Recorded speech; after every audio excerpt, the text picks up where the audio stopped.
Yo, yo, yo, and welcome back to another episode of the Nyc Griff Show. Today is June 11th, Saturday, June 11th. It is 8:56 a.m. Griff, how has your week been, man? It's a grinder. Like I was saying earlier, it's been like really hot, which I feel like I don't know where our listeners are all from. I know there's Canada. I don't know what Tulsa's like this time of year, but it's brutal out here. Less than 1% is in Hong Kong. Don't forget about our Hong Kong listeners. What is the weather like in Hong Kong? Dude, I don't know. It's gotta be like everywhere else, right? They might have more rain or more sun. I don't know. Who knows? I'm not too sure. But yeah, it was a good week. How about you? It was pretty good. It was pretty good. It was kind of long in some parts, but then it was super quick, and it was like already the end of the week. I did have some new responsibilities that I'm moving into within the company, which is exciting. So, going to be moving away from the estimating side full time, and moving into kind of a hybrid, like marketing, business development. I'm managing the podcast that we're doing. Going to be doing research and writing on that research that I'm doing, which is so it's kind of it's a small company. So it's kind of like we're kind of just going to figure out what the job is as we figure it out as we go. Right. So, but I'm excited about it. It's going to be fun. So that's going to start kind of this next week and kind of into this next week, starting to figure out what that looks like. So I'm excited about it. But it was a good week, man. Taking up new roles. You're always doing big shit, brother. I'm trying, man. All we can do is the best that we can do, right? I was talking about this yesterday with my boss. Like, man, I don't know anything, dude. I'm 24. I'm gonna be 25 on Monday. It's almost my birthday, dude. I don't know anything, man. I'm just trying to like figure some things out. I'm trying to figure out the right questions to ask. But hey, you know what we learned in college football? I'm showing up every day. I'm gonna bust my ass. And if it works, great. And if it doesn't, well, then let's go back to the drawing board and figure it out. We got to control what we control, right? That's what I'm doing. I'm showing up every day and busting my ass. If we learn something in college football, it's just show up on time and take the beating. I mean, like show up on time and take the beating. But that's absolutely fine, right? Like that's another way of putting it. I mean, we just showed up. Like there were times when I was at Nevada. I hope some of those guys listen to this. I bet they do. We would do army crawls out. We were one of the only FBS Division I programs without an indoor facility, which is like crazy. But there'll be ice, like 2 inches of ice on the field. I mean, like we're at the base of like the Tahoe National Forest, like the mountains and everything. And people would have like bloody, like, I don't know, like forearms. And like, it was a nasty deal. So I don't know. I just showed up, took the beating, you know what I'm saying? And like got the job done. But you know what? The world was also crazy this week, Nick. I don't know if we want to pull up some charts, if you have any charts for us today. What went on in the world this week, Griff? What have you seen going on in the world? I mean, obviously it's easy to look and see what's going on here on the week, man. I think I'm gonna sell, dude. This price is hitting like this price is so low. I think I'm gonna sell, dude. Yeah, I mean, I can't even be serious and say that. You know, actually, there's a few interesting things like Bitcoin news. The Web 5 stuff is pretty cool. Yeah, I've seen that. Yeah. I don't know how you feel about the new bill that was proposed by Senator Loomis, but I downloaded it. I haven't gotten to read it yet. I haven't read the thing. You know what though? What? Hold on. I'm gonna have to pause. I'm gonna have to pause this. I gotta pull this up here because I'm not gonna pull it up. It'll take too long. I was going through it, and I was just kind of reading a couple of things, trying to just get like a general idea of what was in there. Mm-hmm. And dude, I found a spot in there where it was talking about orange juice.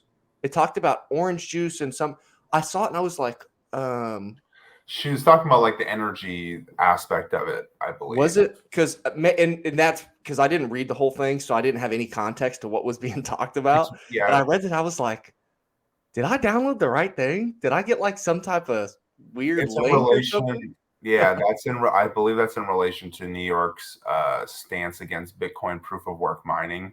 And so Senator Loomis is like, you guys are idiots, basically. And she just compared Bitcoin mining in like how I want to say unconstitutional it is of New York to say you can't do proof of work mining. Like you can't like ban somebody from mining a commodity, just like you couldn't ban somebody from harvesting oranges, or just like you can't ban somebody from, I don't know, like what's another, mining some gold, or like I don't, whatever a commodity is. You can't stop somebody from like going and getting that commodity just because you don't like how they're doing it. Yeah, And right. the other, what Climate change, dude. We're boiling the oceans, man. it's just, we talk about on the show all the time. It's so crazy how ever since I've been in Bitcoin, a few of the biggest things are obviously like the energy FUD, which is just so like the proof of work mining. Like it's just so lame because we actually have problems, like energy problems in this country, and Bitcoin actually helps those problems. I mean, like I think Texas is a state that is taking advantage of it, or at least seemingly trying to take advantage of it. I've only seen a couple articles where the Bitcoin miners actually help like bolster the energy grid, and when like times are really bad or like there's gonna be a lot of wasted energy, they're up and running. And then when they ask them to like cool it off, like all the miners are always good about cooling it off and making sure everybody has enough energy and so forth. But it's just, it gets tiring because I'm not an energy expert, right? I mean, obviously we have guys on here that know a lot more about the energy side of Bitcoin than we do, but the price of Bitcoin, I feel like, is tethered a little bit now to some of these mainstream narratives, just because, I don't know, the plebes are stacking as fast as we can, you know what I'm saying? But like we definitely need some bigger players to start getting involved, or just more people around the world. But that kind of goes with how quickly, I guess, the network can grow. But Absolutely. but hey, whatever. One Bitcoin is one Bitcoin. One Bitcoin's one Bitcoin. Also, for the listeners, the Bitcoin price as of today is $28,760, and the S&P and the Nasdaq and the Dow Jones are all down as well. The S&P sitting at 3,900 right now, pretty much flat. It's pretty interesting looking at the S&P here over the last, let's look at 5 years. I mean, there's your COVID crash, right? So at the top, just before COVID, here for the listeners, just the numbers, right? It was at $3,380. And then at the bottom of that crash, it dropped all the way down to 2,400-ish, right? Maybe a little off there. So 3,300, almost 34 to 24. So about 1,000-point drop there. And then we cruise up, QE, Jerome Powell and the boys getting the printing machine out, right? And we cruise all the way up to 4,700. And now in the past, I think this is like 2-3 months, it's dropped all the way back down to 3,900 from 46 or from 47. And just looking at the chart, I mean, that's a pretty significant drop. I mean, you just look at like this amount from here to here. Oh, that's more than that. You know, the current downturn is larger than this one. Obviously, this is a little bit more sharp here in COVID time, but yeah, Griff, you said it. One Bitcoin is one Bitcoin. Happy to continue stacking sats. I'm never going to stop, I don't think. It is funny. You know what? Hold on. One Bitcoin is one Bitcoin. There you go. You know, it's funny. You talk to the people that maybe aren't Bitcoiners.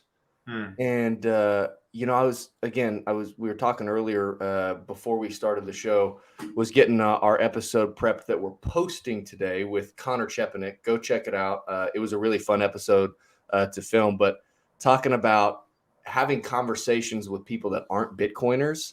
And once you get in, you take the pill, you swallow the big orange pill, and you see the world, and you're like, oh my God, I can't believe what I've not seen this whole time. And then it's something that you can't unsee, right? And then you go talk to somebody that's walking around like this, and you're like, dude, I'm telling you. Just go look it up. Just go see this, go see that. You know, and it's like you and I, Griff, we're never going to explain all of Bitcoin to somebody on our podcast. We're never going to do it. You have to go do your own research. You have to go read. You have to go listen to the podcast. You have to think about it yourself, you know, and it's just, dude, it's just crazy. Like you see these times right now and it's like, man, the price of Bitcoin's down. It's like, yep, I'm buying fucking more too, you know? And so it's like, I don't know, man. It's funny to see those conversations with people that are not Bitcoiners. But man, we have been on a freaking tear, dude. And you know We've got what? a lot of really good guests, and now I feel like we've today got another one. we got, yeah, I know, we have another good episode for everybody. But I would like to let you introduce here a little bit before we bring our next guest on here. Well, so this guy, we'd never really talked other than just a little bit on Twitter back and forth, just via DMs, before we hopped on and talked a little bit before we started here. But this guy's got some people that are working on his Twitter. I don't know if he's doing it or if he's got I think he's got a marketing team that's doing it, but they're doing really well. They're like, they're not just like posting like the regular, business type stuff. Like they're like interacting in Bitcoin Twitter. And that was where I had initially saw them. They were posting good stuff and I was replying, and, we were liking each other's things. And I shot a DM to their company page and was like, hey, we want you on the show. And they were like, well, who do you want? The CEO? And I was like, yeah, sure. Yeah, we'll take the CEO. Yeah. And that's who we've got. That's who we've got joining us today. A guy by the name of Nyc Grill. He's the CEO of ChainBytes, which is the largest, and I think that this is correct here, the number one veteran-owned Bitcoin ATM company in the United States. I believe that that's correct. Can I get a nod? Is that correct, Eric? Okay. Well, I'll let him explain whenever he hops on. But yeah, excited to have him on. He's got his hands all over the place doing different things. And another fellow Bitcoiner, Eric, we are excited to have you on. Welcome on, brother. How are you doing today? Thanks. Doing well. How about yourself? I am doing swell. Griff, how are you? Still living the dream over here. Eric, thanks for coming on. We appreciate it. Yeah, no problem. Okay, so you got to clarify then. So you got to clarify for me then. Well, so there are no really Bitcoin ATM manufacturers in the United States besides us. So, that would make us number one. The number one. And certainly the number one veteran-owned, because I don't think there is another veteran-owned Bitcoin ATM business out there in the world either. So beautiful. In the world. Well, let's call it the world, right? Beautiful. Sure. Okay, Eric, but before we really get into this stuff, can you kind of, because I don't know fully myself, can you kind of give us a quick synopsis of where you've got your hands right now? Before we get to the story of how you led up to where you're at, what do you got your hands in? What are you doing right now? Well, the Bitcoin ATM business, obviously, I'm into compliance. I'm into pretty much anything disruptive that removes trusted third parties. I don't necessarily, not as interested as Bitcoin as money anymore. I'm more interested in how other aspects of this trusted ledger can impact things and remove governments from the middle. To me, using government's very lazy and obviously the worst case scenario. So if you can sort of change that and put technology as a solution where it's transparent, that's going to be where I am. So right now I'm working on a supply chain for coffee in El Salvador, which I partnered with Lehigh University. We actually had Lehigh University students build it. We'll be testing that here in the next month or so in El Salvador. And what that's going to do is prove that people are getting paid properly, because there's coffee field just sitting empty. So this will revamp their coffee industry, and we can utilize that. And there's other soybeans, other things in other countries in Latin America that this would affect as well. Anywhere it can provide transparency. I mean, I'm in Mexico, as you guys probably noticed. We put it into the Senate building, and initially that was to just show senators, what Bitcoin is. They were talking about legalizing, making Bitcoin legal tender in Mexico. But I had the ears of all the senators there, so I said, "Hey, why don't you guys vote on this? Since you guys go right in that room and vote, nobody knows what you do in there. You could vote on it here and put it on the blockchain, And so the head of the Senate said yes. So we'll be doing that in September. Beautiful. Now that's interesting. So you said they're moving to the voting system on the blockchain. Is that what you're saying? No, it won't count for anything. It's just to show them that they could do it. I think baby steps. If you start talking about that, not Mexico, that's probably not gonna. That's not going to fly. And anywhere, you got to do it in increments, right? Just show them, hey, this is what you can do. They can use it or they don't have to use it. We can just provide the service on the machine. If they decide not to do it, they can still go vote. They're not going to change the way they vote. But just showing them, hey, you could come in here and vote on this, and the people outside can see what you guys have done and your intentions on what you're going to do there, and it's on the blockchain. And so I think just showing people that there's more to it. What are some of your intentions developing that supply chain, doing it with the university? Is it about teaching? Is it about obviously helping? What are some of the aspects of that? That's obviously interesting, and it honestly sounds like you're going to get some high quality coffee if you don't mind sharing out here. Yes. But Well, the way it happened, so I know a professor at the university up here who teaches blockchain, and he wanted me to get involved and have his blockchain students that graduated from his class do a project. And I thought, okay, fine. I'm in El Salvador, and actually I was meeting with some government people in a coffee shop, and the owner saw me on the news or something, came up and said, hey, could I talk to you? And he owns all the coffee fields and stuff, and he wanted to do this. I was like, definitely. And I even know who can do it for you. So I just married him up, and we managed the project, and we just finished the beta. So what does that mean? Developing the supply chain. What exactly does that mean? Well, so in this case, so the workers. So I guess we're solving the problem that the workers work. They produce the coffee. They pick the coffee. It goes through the process, and then what happens is if it doesn't get sold for a certain amount of money, the workers don't get paid anything at all. So they don't get paid for their labor. And that's what's fair trade. You've probably heard the term before. That's what that is that they get paid for their labor, but they don't know if they're going to get paid. I work, all week, and coffee's down in price. No, sorry, you're not getting paid. So in this case, it kind of flips that. Companies like Whole Foods and things, they're not going to buy coffee unless you can prove it's fair trade. And one of the problems is they had a government solution, right? They got a guy standing there, go, yeah, they're getting paid, sure, right? And yeah, here's $1,000, buddy. Thanks a lot for saying that. And then they get caught, and it's not the country, it's Whole Foods who looks bad, right? So they can't do those sort of things. So if you can show and prove that this coffee has been picked properly and gone through the process, they're willing to pay more money for it. You and I are willing to go into a coffee shop and pay more money for it. And in this case, we can have the QR code. You can actually see what farm it came from, what group of people were working on it. And so it provides real transparency into the process of that supply chain all the way through. And so that to me is exciting. It's not I'm not trying to make money at it. It's just something I think solves a real world problem and shows, Bitcoin is the solution, and implementing Bitcoin as legal tender in El Salvador is much more than just remittance and money. There's a lot of stuff going on there.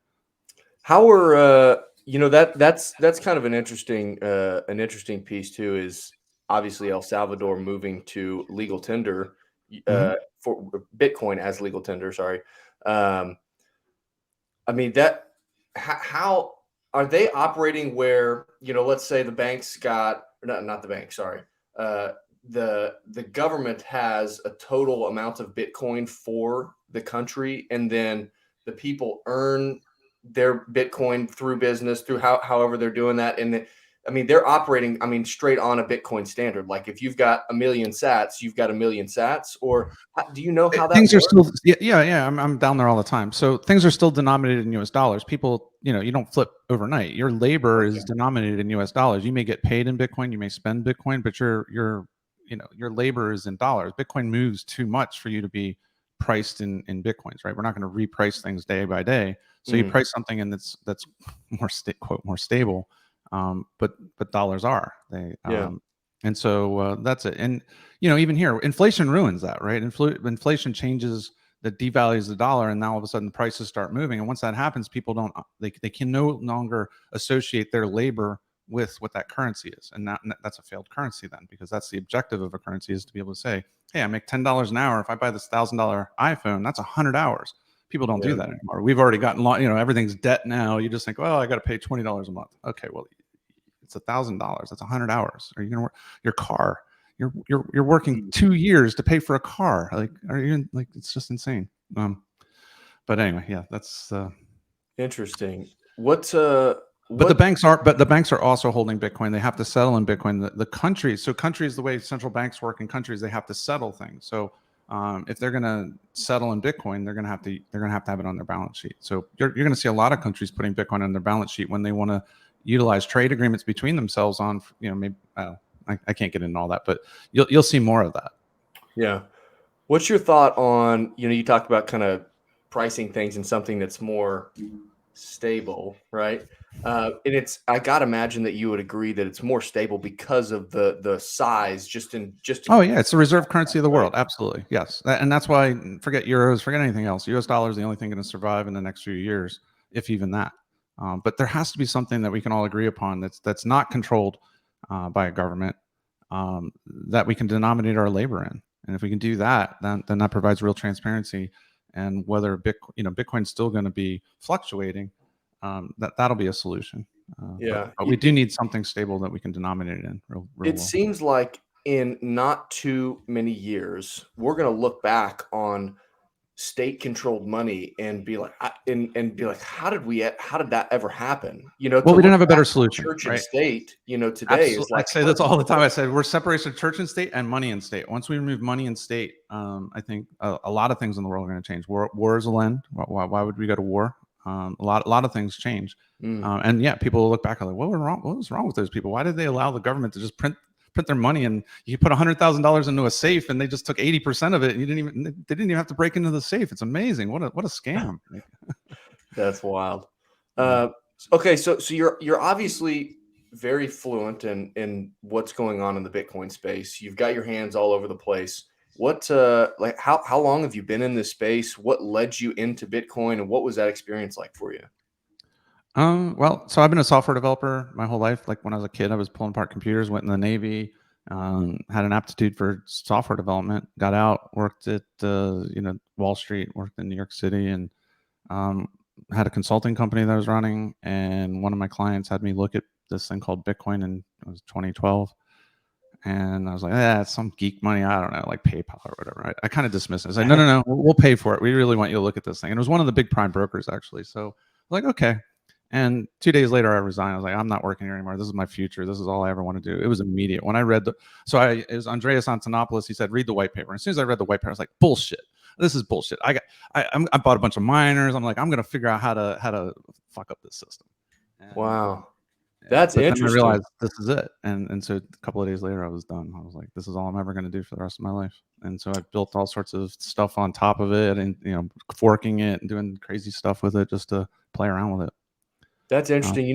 Griff and I have had multiple conversations about, because at some level we are capped on our understanding, on our ability to understand Bitcoin, simply because we don't have the technical understanding of what actually happens on the computer software and hardware side. You don't necessarily have to. I mean, it's a monetary system. So if you figure out the monetary system, you don't have to understand how it, the code is not clean. It's kind of messy and really doesn't help you understand Bitcoin. Really, don't know how the internet works, but we use it every day, right? Right. Yeah. Pretty much. Yeah. I mean, there's layers, right? So that's a good analogy, actually. TCP/IP is a protocol, and you build all these protocols on top of it. And so Bitcoin's going to be the same. You already have layer 2 technologies. There'll be other things. We talk about Web 5, right? That's going to be another layer that goes on top of Bitcoin, and we utilize it, and you don't have to know what goes on under the scenes. Okay, what's the Web 5 deal supposed to be? Because I haven't read enough about it, but it's going to be. It sounds like it's going to be just a better smart contracting platform on top of Bitcoin, which is we built a supply chain thing in Ethereum. We tried to do it in Bitcoin. We tried to do it in Lightning. We tried to do it. It's just too, we did colored coins maybe 10 years ago and things like that. It's just so kludgy to do it in Bitcoin. It's so difficult, and the fees and things like that make it very difficult as well. So then we looked at Lightning, but Lightning gets rid of all that data to save on fees, so we can't store the information that we need there. So we got to marry it up, and it was like, okay, Ethereum. Interesting. Yeah. Interesting. So Ethereum originally was made kind of just because they felt Bitcoin was limited, or it was just going to take a really long time to build something? It has. We still don't have a good. What smart contract platform does Bitcoin have? Doesn't have one. Right. So we're still waiting.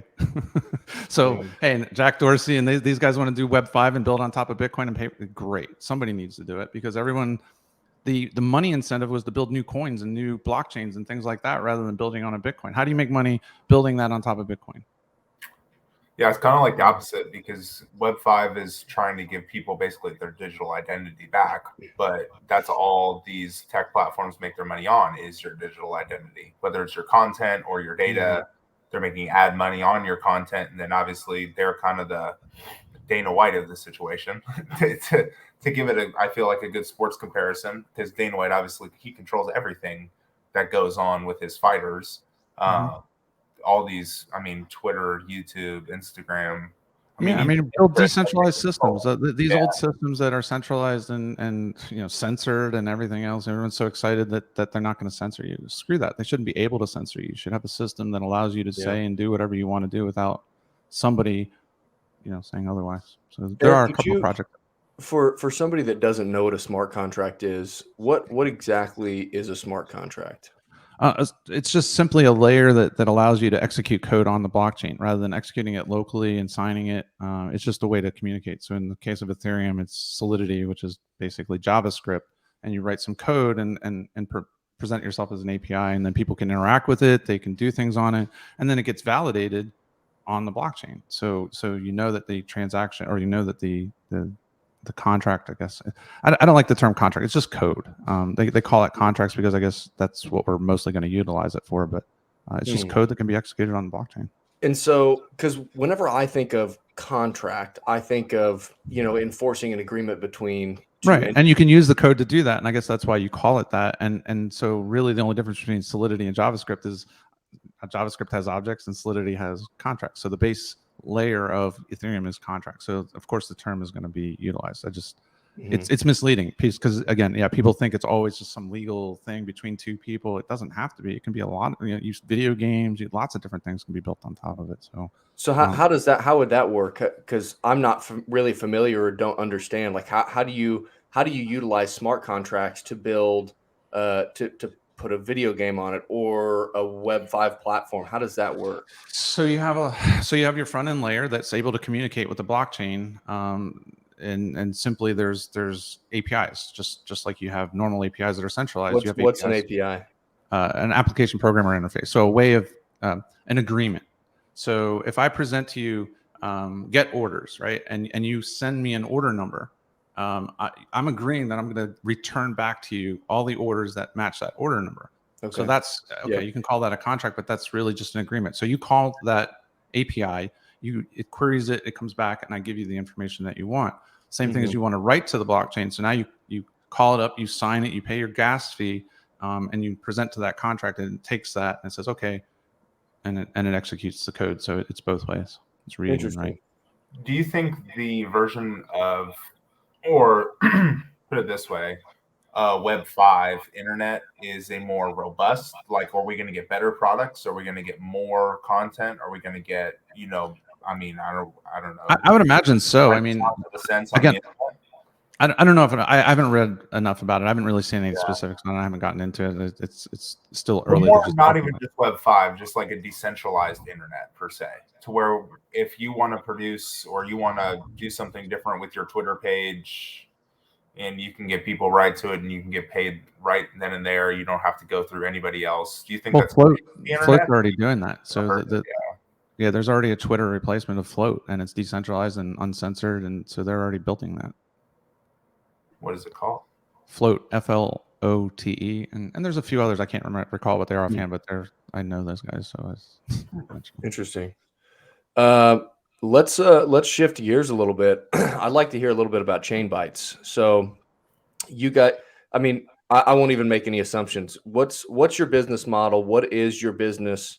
What's the product? What's the service?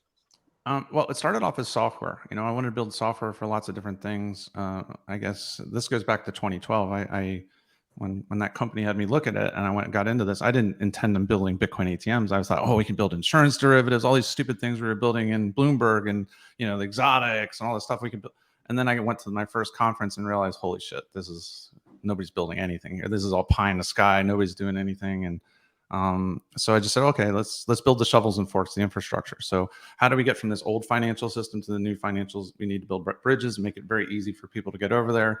And what are people familiar with? Cash to Bitcoin. Okay, so I built a Bitcoin ATM over the weekend, and then just supplied it out of China and just started the company and kept going. So that's how ChainBytes finally came about. How long have you guys been in business? ChainBytes has been in business since 2017, but I had built the first Bitcoin ATM back in 2012 in another company that I had. I mean, that's a pretty interesting story that you found it in 2012, and I mean, immediately we're like, you're hooked, you're a Bitcoiner right out of the gate. Oh yeah, for sure. No, we were well, because I was building systems. I was building financial systems. I was working on Wall Street, building all these settlement systems, all these very complicated, and you couldn't do it till the next day. And why? Because Goldman doesn't give us the data till the next day, so we don't have a choice. And here's this system that settles right away, and it's on this immutable ledger. And holy shit, like we've been building a castle walls, and while the airplanes are going by, I go, yeah, they won't hit us. Yeah, no, we got to change this. And we already had been playing with decentralized systems before this, and just for that very reason is one vector of attack. So this was just proof of work. Just blew my mind. That was my first epiphany about Bitcoin. Was like, holy crap, this changes everything that we've been doing. Let me go rebuild those systems that I've been building for the last 20 years and do them like this. Yeah, interesting. Still haven't gotten around to that because there's too many we're still building infrastructure. Do you kind of think it's a Bitcoin only future, or do you think some of the current projects around right now will survive? And what kind of role do you think they'll play? How do you kind of think it's going to shape out? So Bitcoin's going to be the reserve currency of crypto for a long time. It's got too many things going for it. Too many things are going to be built on top of it. I don't know about the other winners and losers. I mean, I love other blockchains. That doesn't mean they're going to succeed just because they're better technology, whatever. It's a big sandbox, so it doesn't really matter. The problem with a lot of the stuff that came out is that it was done for financial reasons, and people are looking to make money rather than providing a real solution to a problem. So there are quite a few projects I like, but that doesn't mean they're going to be around. And so somebody will take those ideas maybe and make them better. Maybe we'll build a layer on top of Bitcoin and incorporate some of those ideas into it. And that was the original intent. Like Litecoin was just generated like, hey, let's play around here, mess it up, and if it works, let's put it in Bitcoin. But now we can't do that, right? Bitcoin's not going to change. That's that yelling back and forth and back, to updo this, and they're really not going to change the core of it, and they maybe shouldn't. We should just build layers on top of it and just accept it for what it is. One of our other good friends, he was a computer science major and definitely has much more technical knowledge on that stuff than Griff and I do. And he is a very big proponent of the idea that building upon Bitcoin is like super inefficient. I guess the coding language is shit compared to other languages. He says it's a protocol. At the end of the day, it's a protocol. You can write it in whatever language you want. So as long as you adhere to the rules of the network, you can write it in anything else. You're not limited. I can do it in JavaScript. You can do it in C#. You can do it in C++. You can do it in Python. Whatever you decide you want to build it in, you can build layers, and there's wallets built on whatever you want. So no, that's not. It is kludgy though, because what you're doing. So a lot like colored coins. The way colored coins work, where you have the ledger, right? So in the ledger, there's this thing called an opcode, which has 80 characters in it. And you would just embed stuff in there that you could then read later and understand what that meant. A plus 6 equals whatever. And so that was a kludgy way of creating smart contracts on Bitcoin. And that's kind of what you're limited to, unless, there's some things that they've implemented here, but it's tougher. Yeah. Ethereum's much easier. Solana, all the other ones are much easier to do than Bitcoin. That's a fact. So might piss off some people, but that's it. Yeah, you would kind of even say when it comes to Ethereum and some of these other ones, like they might be good projects. It's just the money side of it doesn't really work. It has to be more, if it's going to be a successful project, there needs to be more of an altruistic approach, because it's really hard to make, it seems like it's just really hard to decentralize a marketplace or disintermediate, some different aspect of the real world, and also profit, if you can align so the idea behind a monetary policy of these coins is to align the incentives, and typically what happens is they align it to the software developers building it and to the marketing people promoting it, and that's what happens. And instead of actually providing something, so if I would build something, we would just give it away, and it should be open source. And if you can do it better, go do it. Just like this supply chain project in El Salvador, we'll take the code, go build. You think you can do it better? Please go build on it. Do something better. Put it on. We're talking to Avalanche. We're talking to all the other chains about letting them sponsor it and sponsoring farms and beta testing this stuff. I don't care what it's on. At the end of the day, it solves a solution. So to me, Bitcoin versus Ethereum versus all this stuff is kind of like in early 80s, and Apple's great. PC sucks. IBM is terrible. Who the hell cares? We don't care anymore. That's irrelevant. That's interesting. Yeah, because it's all going to be smaller parts of the beginning of what is going to be the larger future, right? Yeah. I mean, look at even the internet, right? We were arguing over TCP/IP, Banyan Vine. There were 10 protocols that were in the running to be the internet, right? TCP/IP is not the best, but it's what happened. Interesting. Yeah. Same going on here.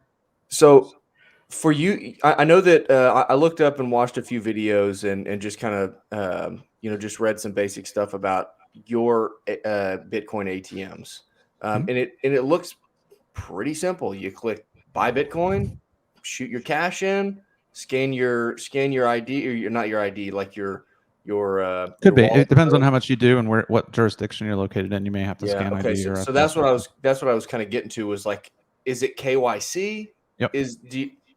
Okay, so it's up to the operator. So we provide the services. So I operate machines here in the United States, and yes, we definitely do all the AML KYC. It's more than just grabbing ID. There's other things that you need to do in order to be compliant in the United States. So that's a starting point. Has that been like a legal headache to get around? Has that taken a lot to get to? Well, initially in 2012 it was, because there was no certainty. We didn't know, and then all of a sudden the IRS said it's money, and now we're regulated by FinCEN, and what does that mean? And so I spent a ton of money on attorneys trying to figure out navigate that and not end up in prison, because money laundering is a serious crime, and I didn't want to So we tried to provide all that, and at the time there were only 3 other Bitcoin ATM manufacturers, and they were all overseas saying, we're not going to the United States. It's crazy. I was like, well, I got to figure it out here. This is going to be the biggest market, and sure it is. So got to make it compliant. I would think that at some point into the future, and I don't know when, I mean, we could speculate, but I mean, who knows? But it seems like we're moving to fully digital money. How long do you think an ATM business would be around? Of course, I think, and I do agree with you, that there's going to be multiple forms of money for a long time. And then at some point, Bitcoin will switch over and be the reserve store of value that we all use. But that doesn't mean that there's not other currencies that you can use in different parts of the world, or in whatever. What is your thought on moving fully digital, and then what the future could look like? So moving fully digital is somewhat scary. The idea that the governments and banks would control the flow of funds is no. I'm not in favor of that. Cash is going to be cash is not going away tomorrow. It's truly the most anonymous. You have cash in your pocket, you can spend it, and that's not going to go away. And people want to have that. They crave having something that they think the government can't come take it from them, but they just devalue it in your pocket. They don't understand that part of it. Yeah. But that doesn't go away. But I think looking at the central banks of the world, as you start seeing countries putting Bitcoin on their balance sheet, they're going to settle between each other, and then they're going to see this old broken system and this new efficient system, and it's going to be easier to settle between them, and that's what's going to drive them to do that.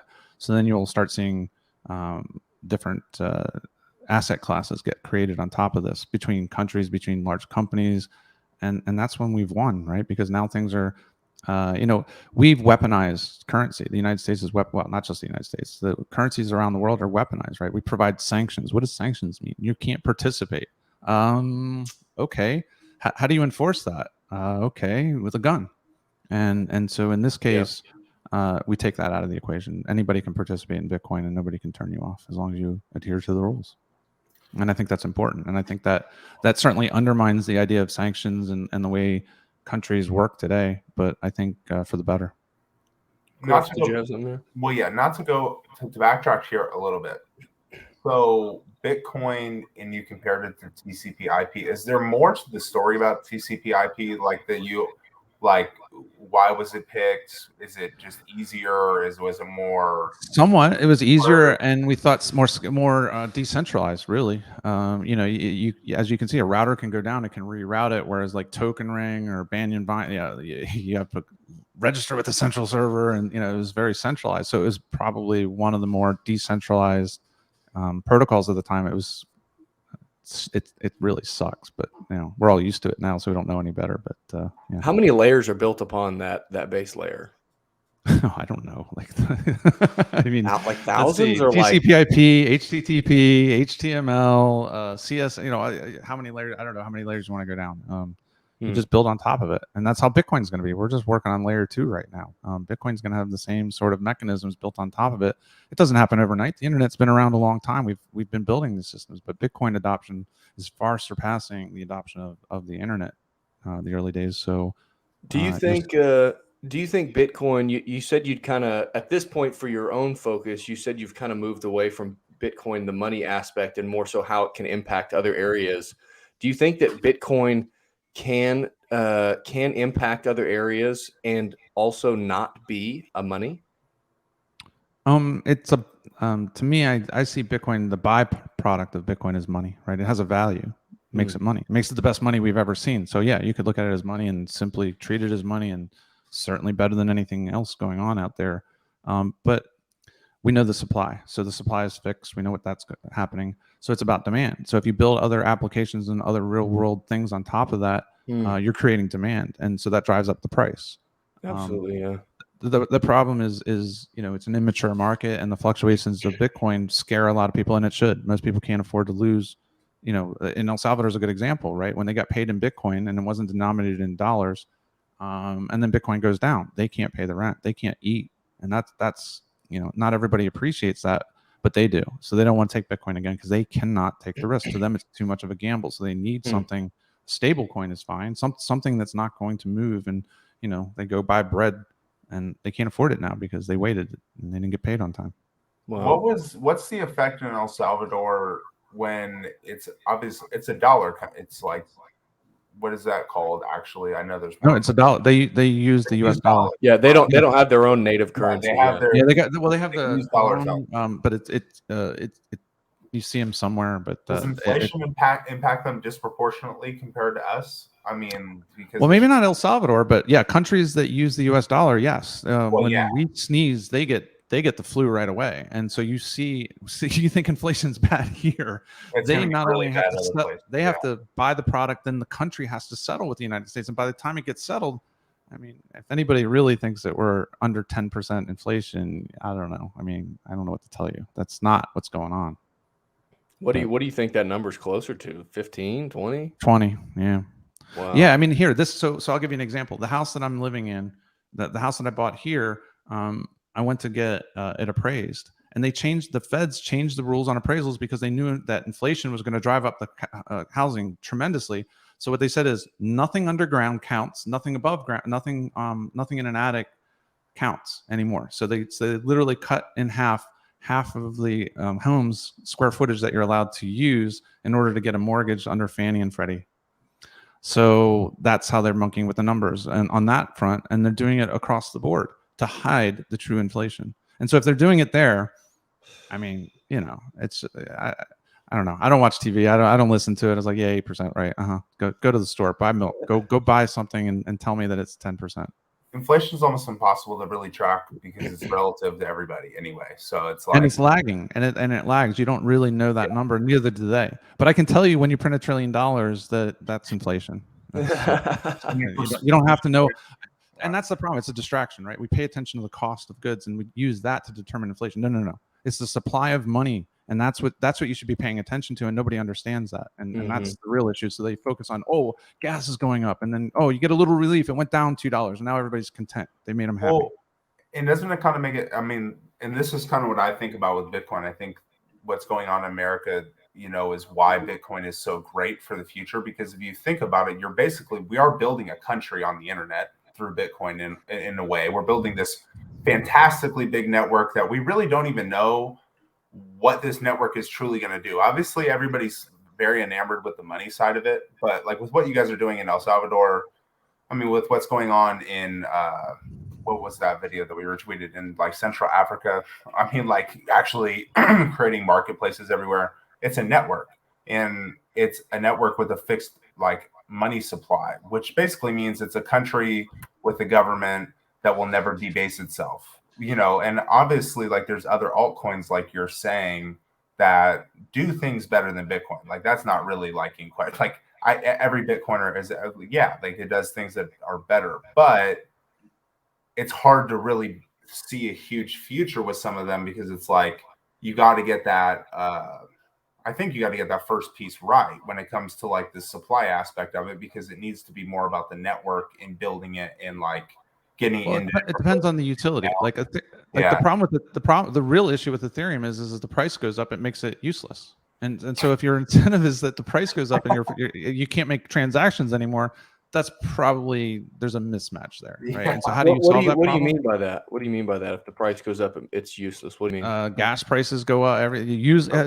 Go do a transaction on Ethereum. Like unless you're sending a $10,000 NFT, it's usually not worth it, right? So, interesting. why is that? Why? Because of speculation and demand on the underlying price, which has nothing to do with the security of the network or the security of the code. So why is that tied together? So, but again, there's not really a lot of good alternatives to that either. They may do things better and have solved the gas fee and be more efficient, but again, people are incentivized to make money in this. So a lot of times the monetary policy isn't, maybe like what you said, it needs to be a little more altruistic and somebody needs to create something just based upon like Dogecoin. Yeah, they just did it as a joke, right? But look at that. It's pretty creative. Because it's more about the network. I mean, like that's kind of what you've been. I mean, I agree with you wholeheartedly. Like I own Bitcoin. I love it, but I love it because I believe that this network is going to be so big that okay, when I turn 65, I can retire not only anywhere in America, but I feel like if I save in Bitcoin, I'll be able to retire in a lot more countries, which is very important to me. Yeah. And when you can develop the marketplaces in these other countries, it's like that's really what holds anybody back from going there. Is just like how nice is it? Like what can you do there? Like in the case of Americans, is there my McDonald's down the street? Is there my Wendy's? Like you need certain things in your monetary network to like just live and breathe. But like with Bitcoin, we're just able to now build a future with a network that if you hold that money, at least it's always going to be worth what it's worth. It does suck. Like right now it sucks in California. I mean, I'm washing my car after this. I'm going to fill up. You know what I'm saying? I mean, it's going to be and you're going to spend gas in your tank as an investment, right? It's going to be it's going to be tough. I mean, it's like honestly, it's very unbelievable, but it's only believable honestly because I look at things from a Bitcoin perspective, and I like am in the community and on the money history side of this deal. Every network ever, all the great networks, because America is a great network. Ethically, I mean, everybody can talk about that, but it's obviously been very successful. We've been we're not unsuccessful here in America. So the fact that even as something as successful as America can be debased and ultimately can collapse because of that. I mean, that's kind of what we're talking about. So but you've been saying what the underlying thing, what Bitcoin actually does all along, but you may not even realize it, and that's the orange pill part of it, the opening of your eyes to what's going on. Especially like my kids, they've never seen, they don't know the financial system, the old financial system, and it makes absolutely no sense to them when people explain it. But most people don't. If you ask somebody what the Federal Reserve does and how all that, they wouldn't understand. They don't know. I don't know. They do something with the money. What's great? Yeah, they pay treasury bonds and okay. They do that whole thing. Yeah. But it's education. So people want to learn about Bitcoin, but they don't even understand the basic financial policy of the currency that they have. So you ask them about that, and they don't have an answer, and that's okay. So you explain them a little bit about Bitcoin. When you orange pill them, then they start questioning that other system and why the hell, why is this worth less? And if you explain inflation and they start seeing it and starts actually impacting them, then their eyes start getting open. Latin America has been a great place to operate in. They understand inflation and they understand their government's going to screw them, and so they are always going to be looking for something else. They have gold, or anything that they can get out of their underlying currency. They're used to inflation. America, we're not used to inflation, and so now they're distracting us. But even more so, if they want to dive a little deeper in these Latin American countries, I mean, they're holding dollars as the reserve asset, and we're debasing. Which is insane. so we're even killed. Like your savings account is getting destroyed, and so are these countries. Which it's like, you don't have to be a finance major to go. Yeah, that's just probably isn't good. Like it's just like that just doesn't work out very well for those people. Well, you're already seeing that, like, so we'll go back to the sanctions, right? So what did Russia do? Russia can turn off Europe at any point in time, their gas. So hey, you're going to settle in rubles now. Okay, well that the petrodollar just got undermined. That's a big thing. Huge. Yeah, and so in Saudi Arabia, you're going to see other countries do that too. Nobody wants to be controlled and under the thumb of another country, no matter who they are. And so when there's an alternative, yep, that's what you're going to see. Do you think there's a chance that some of these like South American countries, because of these digital currencies and some of these networks, do you think they can like build some pretty large cities and have some pretty? Oh my gosh, go to El Salvador. You wouldn't believe what's going on there. I mean, they have 12%. They don't have 12% inflation anymore. They had 12% GDP growth. Why? Wow. Because of Bitcoin.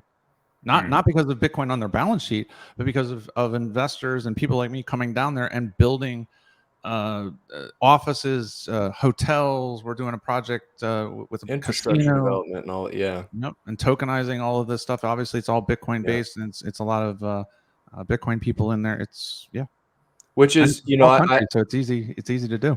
I tossed this sucker up there a second ago. Bitcoin or Bitcoin with a lowercase b or capital B, right? Bitcoin with a lowercase b is the hard commodity, right? The money, the actual coin that you own, and that's not the investment, right? That's the savings tool. But the investment side, the side that everybody likes to talk about, is Bitcoin with a capital B. That's the network, right? Which is exactly what you're talking about. It's not El Salvador having Bitcoin on their balance sheet that's boosted their value as a company or their production as a company or country. Sorry, it's okay, same thing. It's all the investment coming into it, right? That's yes. Because of this new infrastructure that's being built. Right. And they're going to give us tax-free incentives, things come here to sandboxes to be able to do things with regulatory certainty that they're going to leave us alone. You were talking about that bill that they introduced. I'm not going to read it. I could care less what they have to say, what they're going to. I mean, at the end of the day, is it going to be good for Bitcoin? No, it's going to be what they want, and why? Because they need regulatory certainty. Who needs regulatory certainty? Regulated industries. How about allowing them to invest in unregulated industry? They'll never in a million years do that. So this is their only way to get that done, which to me is not interesting. Interesting, yeah. So I think there's a couple of really good examples of this. One of them being, banks opening services where you can. Well, they will custody your Bitcoin for you, which I think credit union does it. It's like opposite of like the self-sovereignty of Bitcoin, right? And the decentralization of it, which I think is funny because it's that fiat mindset trying to bleed its way into something that's just not. But what are your thought with that one example in mind? What is your thought with derivatives? Because I think derivatives get really scary. I mean, if people try to make Bitcoin derivatives, then you're altering and kind of bending. No, it creates stability in the market. Derivatives create stability in the market because now you can. Is that just because of growth and market cap? I'm sorry? Is that because of growth and market cap? No, because what it does is it allows you to utilize and leverage small moves in the market instead of large moves, right? So if you're just buying, if I got to put $30,000 to buy one Bitcoin, right? I'm tying up $30,000 to buy that Bitcoin. If I have an option and I take $30,000, I can control $20 million worth of Bitcoin, right? And so now if the market moves very small, I make enough money that I get out, and that market becomes less and less of this big movement. You can't see my hands. The big movements, and they become smaller movements. So derivatives actually stabilize a market. So then where does that, if you're leveraging in, then wait, let me caveat that. What you're seeing now is a bunch of immature investors investing and gambling on options and futures and shorting and leveraging their money. You're gonna see these big movements. But when you see professional institutional investors, no, that's where the derivatives are going to come into play, and that's what they play in, and that's going to create a lot of stability and a lot of money coming into the market. So how would you differ the retail guy that's leveraging in a couple $1,000s to play the markets and make some money versus institutionalized investors that are coming in and utilizing derivatives? How would I what? I mean, how would you said you kind of made like a the retail investors small potatoes right now, but they do impact the market, right? Because you see it when the market corrects. And then they get shorted out, and it corrects even more because now they cover the calls and that's small potatoes. Institutional investors are not going to have that issue. They're going to be well capitalized, and they're going to take advantage of these situations. What you're seeing is larger, what we're calling whales manipulating the market. Sure, because they know they move the market 10% and it's going to go 20. Well, I made 10% and I got $20 million in the market. So that's a little bit of money. Made a couple of bucks on that one. Yeah, so you're going to see that for a while, but as large banks take custody, as large institutions take custody, that flattens out, and they won't get that big bump anymore because the other guys are sitting there waiting for these guys, and they come here and they're gonna go the other way, and they're gonna lose money. So let them play their game. It's just going to become a bigger playing field. That's all. But retail investors are always going to get wrecked. Can I tell you? Sure.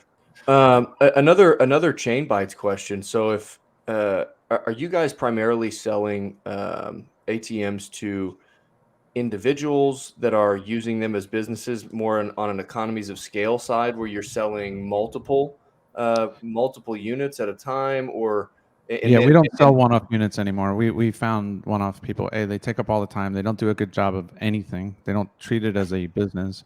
And so, yeah, we have a 3-order minimum, but 3 isn't even really enough. But it's a good start. It's usually somebody's going to be serious.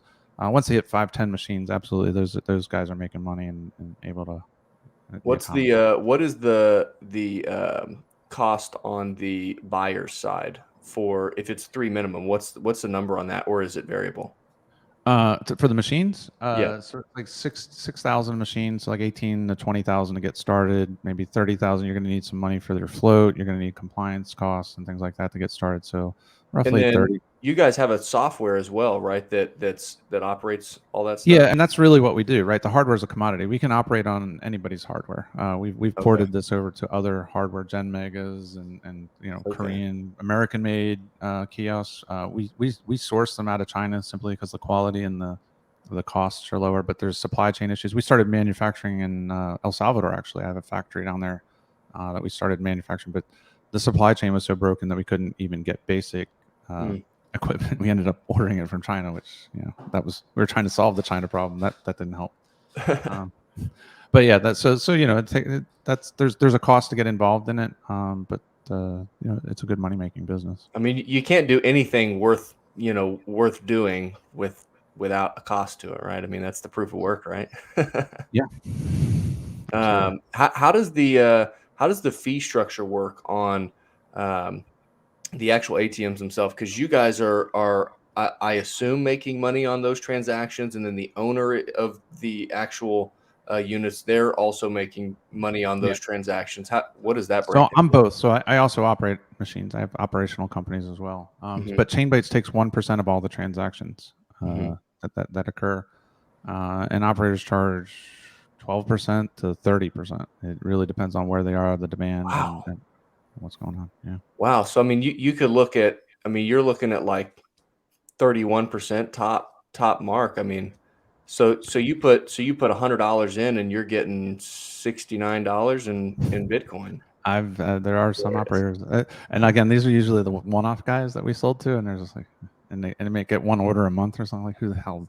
They just don't know what the price is that they're paying, and I think that's not really a great way to do business. But just giving you the range. If you go to Coin ATM Radar, you can kind of see what people are advertising as charging. What do you think that tip over rate is for the economies of scale piece to start? Because I got to imagine that whenever you got 1 or 2 or 3, it probably doesn't really make a ton of sense unless you've got them in freaking slam locations that are killing that's it. Just it, right? You get and you don't want to gamble, right? And that's what I tell people. If you get one machine, you put it in a bad location, you're gonna think this isn't a good business. You put 3 in, one of them's gonna be great. Maybe one's not gonna be so great. You move it, it's fine. But you have to get them out there, and the more you have, you start developing, especially in a local market. You start realizing, hey, this works here.